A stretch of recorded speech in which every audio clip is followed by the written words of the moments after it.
by way of protection? I think that sex workers should be the ones to decide any future law or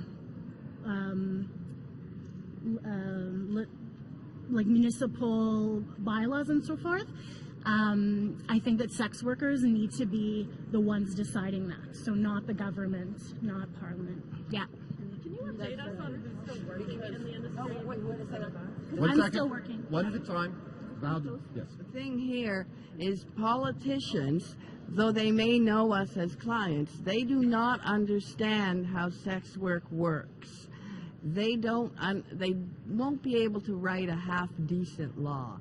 It will fail. That's why you must bring sex workers to the table in a meaningful way.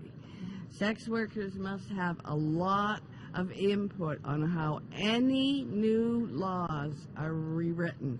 And we don't want the federal government to rewrite any new laws. It should be up to municipalities.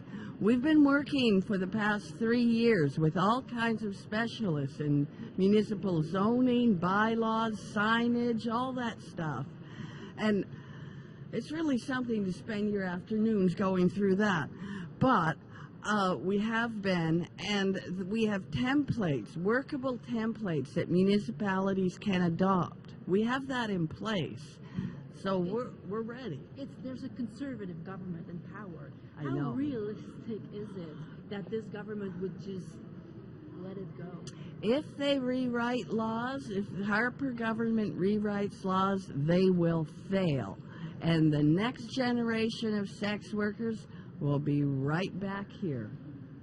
So let's not be stupid, federal government. Let's do something progressive, actually, and not rewrite laws. Like, they didn't rewrite the abortion law. They didn't rewrite when gay and lesbian laws were decriminalized.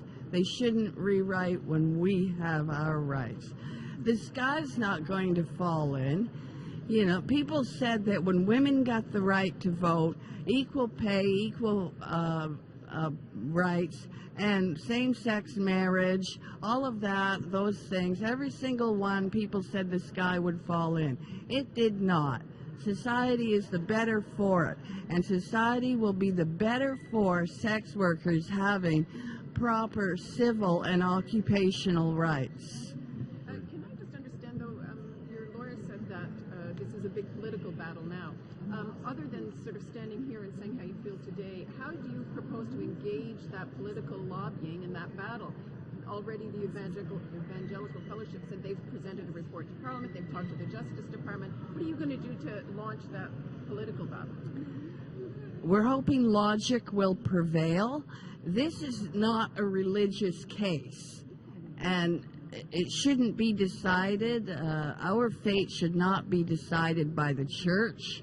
We are a secular nation, and we are also going to be working with the federal MPs in order to try and have them see that this is the proper way to go. Can I just ask what you see happening if in 12 months' time they haven't actually succeeded in redrafting a scheme of laws, getting it passed, getting a royal assent? What do you see happening December 23rd, 2014?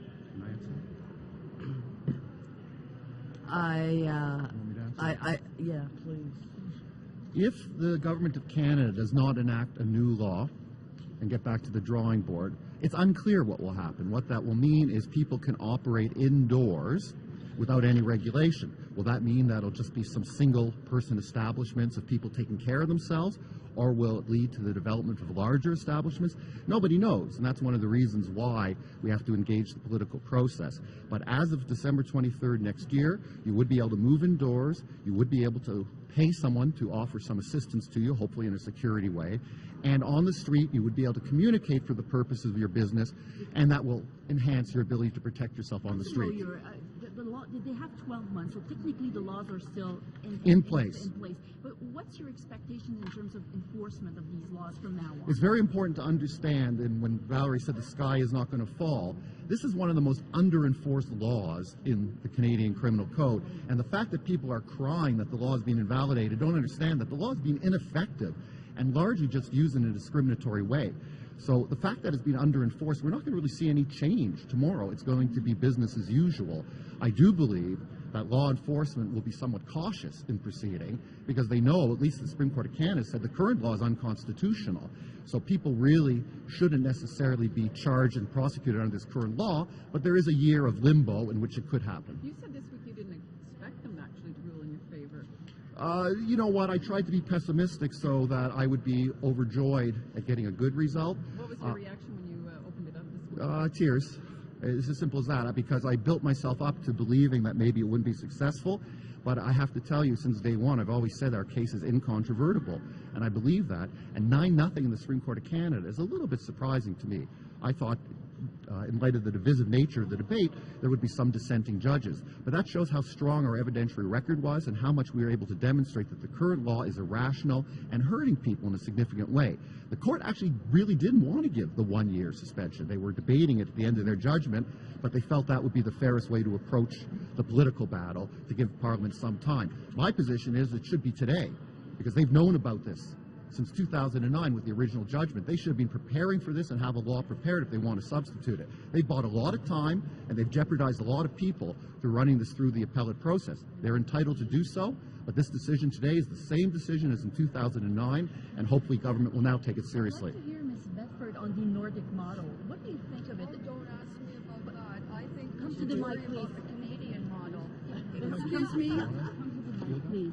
So, Anything anyone has to say about other countries, if they're not referring to Justice Himmel's decision, is unfounded. but would you like this idea of criminalizing the clients? Absolutely not. And I'll fight those laws because men shouldn't be punished or criminalized just like women for obeying their natural instincts. Are you going to punish a man with these new vague laws for inviting a woman out to dinner? Perhaps he can't afford to take her to the Rosewater Supper Club and he wants to take her to McDonald's. He's going to have to know how many trips to McDonald's before he gets to first base, and then he could be thrown in jail and treated like a criminal because he's on a budget? No. If the laws are being struck down, do you think it will reduce the stigma then for people who use the service? People are having sex all over the place every day. And the minute they find out somebody got paid or got a dinner or a dress for it, they're a criminal or a hooker? I don't think so. What about the Johns? There's no difference between a John and a regular guy. There isn't any difference. You've got to believe me when I say that. So will this help reduce the stigma then for them? People will be willing to say, yeah, I use the services of a prostitute. What's wrong with that? It's not illegal. That's right. It's not illegal, and there's nothing wrong with it whatsoever. It's quite healthy, and it produces a very productive man. A happy man makes a productive man. So how do you intend to engage the politicians on it? With my riding crop, of course. Huh? Prime Minister Harper called me, and offered me a job. When? In the Senate. As a government whip, I told him I'd have to think about it. Okay? There you go. Katrina Pacey would like to address the issue of the Nordic model. That is definitely one of the options that will be presented to government. You've already heard that. Katrina can speak to that issue. The Nordic model, which we're seeing, proposed in Canada and throughout the world, is a model that criminalizes clients specifically. And the reality of the Nordic model is that it will replicate all of the same harms that we have seen identified in the judgment that came down today. We will continue to see displacement of sex workers to dangerous locations. We will continue to see an inability for sex workers to screen clients before they get into vehicles to ensure their own safety. We will see limits on negotiations and the ability to actually discuss the terms of a transaction. We will see sex workers limited in their ability to set up safer indoor venues because, of course, the police will be parked outside trying to catch their clients. So the harms that this judgment identifies will be seen over and over again if we enact new laws that criminalize sex work. And so what we are hoping for, what my clients are hoping for, is that we will take this judgment and the federal government will recognize that the criminal law does not have a role in regulating consensual adult sex work, and that we need to move into a new framework that takes health, safety, human rights, and looks at this as an occupational health and safety issue. Essentially, are you saying that this should not be a criminal code? This should be municipalities should be dealing with it at bylaw level? There are many provisions in the criminal code that protect sex workers, and they're the same provisions that protect all of us. And sex workers are asking to be able to rely on those provisions, not have specialized provisions that make their work illegal or make or claim to protect them, and to work with provinces and municipalities on a framework that actually makes it safer, makes it healthier, and makes sure that sex workers' rights are front and center. What about some laws around cocaine? The Supreme Court left that open. Would you appeal to any federal laws? Right. There's And I think it's very important to understand what was achieved today. We did not strike out or try to strike out any laws that do protect the Canadian public. There are 9 other provisions dealing with predatory pimping behavior. The only thing that we removed was the ability of someone to be paid for services they provide to sex workers.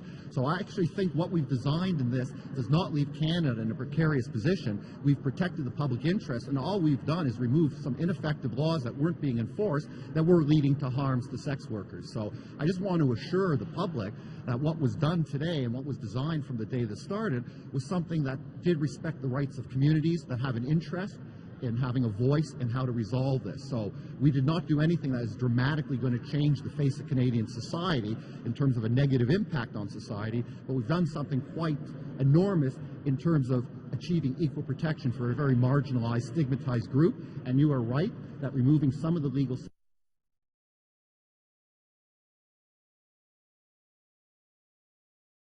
be removed, but this is one first step in a very long journey. I'd like to just speak to the procuring point, the broader section 212, which addresses procuring more generally. That is an area of real concern for sex workers and for the movement. The procuring law, much like the living on the avails law, does capture behavior that can facilitate safety and health of sex workers. And so certainly. So Section 212 is a very long, broad provision. There are certain aspects of it that deal with managers or facilitation or anyone who's a third party and is working in the sex industry. And I'm specifically talking about the provisions that relate to adults, not the provisions around sexually exploited youth. Those provisions are of concern to sex workers who want to be able to work with third parties, want to be able to work with managers and people who will facilitate their safety. And they are concerned that that procuring provision will be used to target people who are actually in any third party position, but are also encouraging safety and health. And so that issue is raised in the BC Challenge, SWUAV and Kisselbach versus Canada, and that is not addressed here. So we will be talking to our clients and looking at opportunities to carry on the fight. As Alan indicated, this is one step. We need to keep pushing and keep working towards full sex workers' rights. I know you already said it, but you have to repeat your name and your title. Sure. My name is Katrina Pacey, and I'm the litigation director at Pivot Legal Society. And I'm Pivot, P-I-V-O-T, Legal Society, which is in the downtown east side of Vancouver. And I counsel for the Coalition of Intervenors, PACE Society, Sex Workers United Against Violence, and Pivot Legal Society. Catherine, was it K or C? It's Katrina Pacey. Sorry about that. No problem. Thank you. Thank you very much. Are there any other questions for the group? Otherwise, I'll let other people speak. And I'm assuming by allowing the question to be asked, you people don't need to go back to the... And we appreciate okay. very much. What we will do is we will wait in the lobby here, so when you're finished the other interviews, if you want to speak to people, we won't leave. It looks like I'm not going to then. It seems like everybody's here. But we'll wait around and see. Norman's in charge of this. He'll figure out what we're going to do shortly, but I'll let the other people speak. So, okay, thank you very much.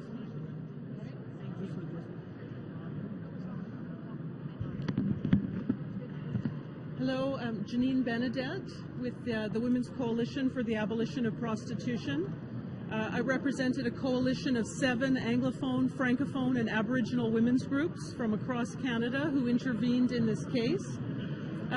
We argued to the court that it was important to understand prostitution as a practice of inequality, inequality on the grounds of sex and inequality on the grounds of race.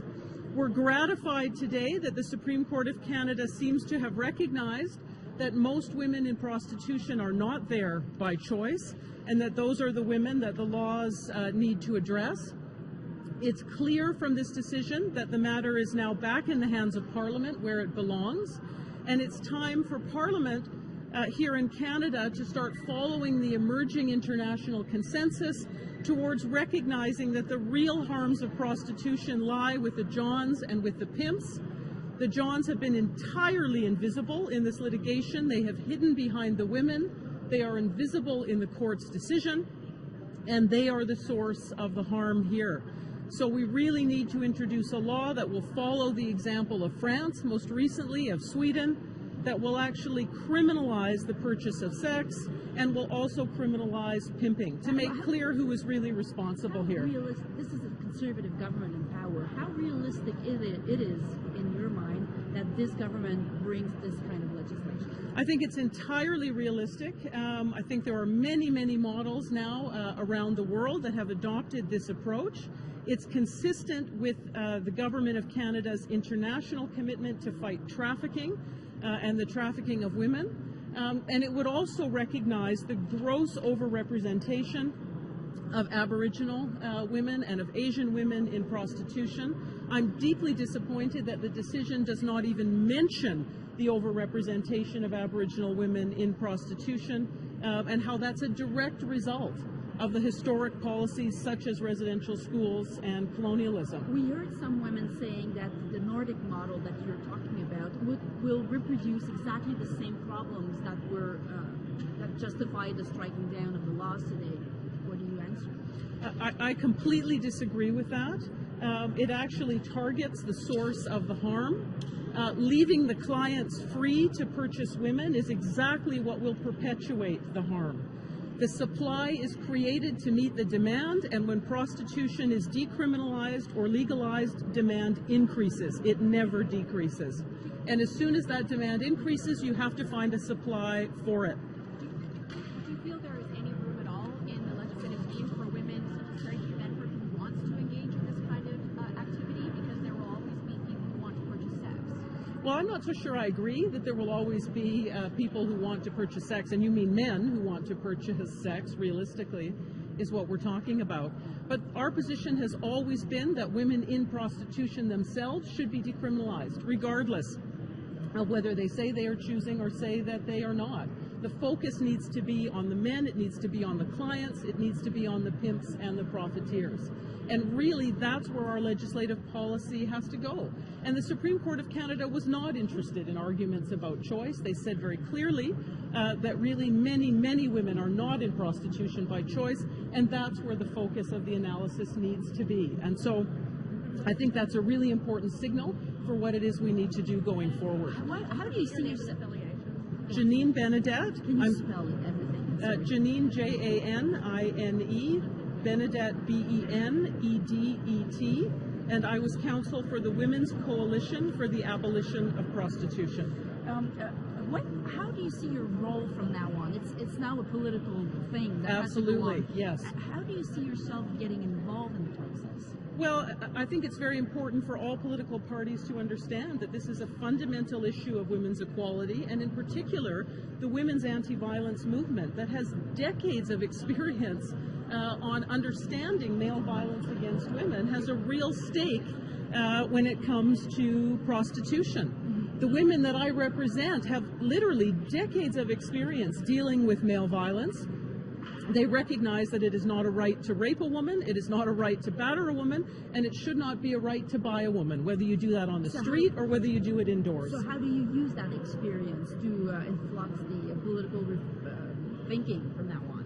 Well, I think it's quite clear that there are legislative models out there, and my clients will be advocating for a Canadian version of that model that is firmly grounded in the right to equality that's found in the Charter.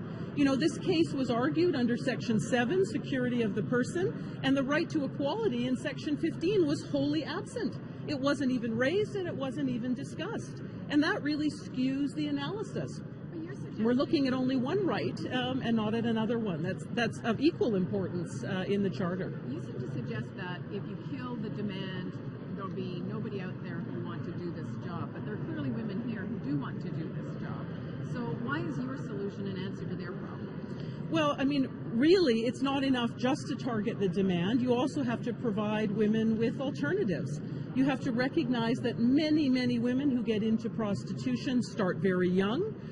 start where their conditions are not very good. And I really reject this continued focus on choice. The overrepresentation of Aboriginal women in prostitution is not a result of Aboriginal women choosing prostitution more or liking it more or being better suited for it than other women. That is a really problematic kind of assumption, and that's where our focus needs to be. So what law would you envisage replacing it then? What would be the best law to replace it?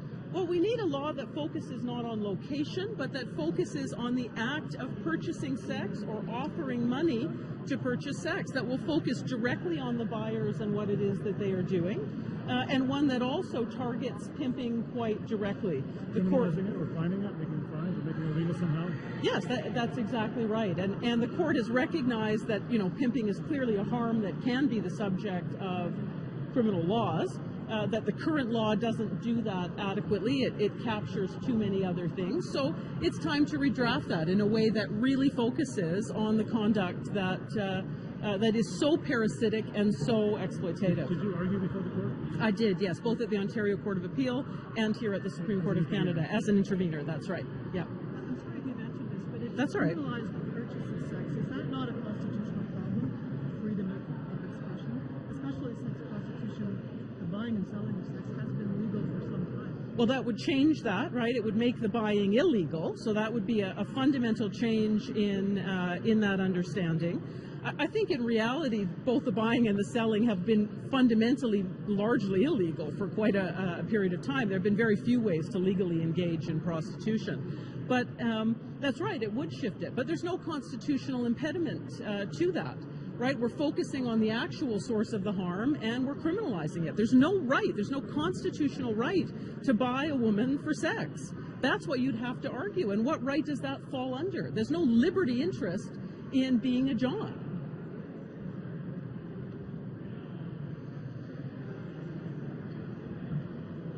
Thank you.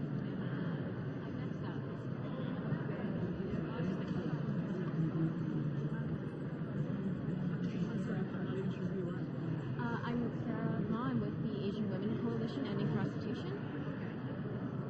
And what's your reaction to the decision? We're very disappointed with the decision. We felt that as Asian women, it was important to bring the perspective. Oh, thanks. We thought it was important to bring the perspective of Asian women to the Supreme Court because Asian women, women of color, and poor women are disproportionately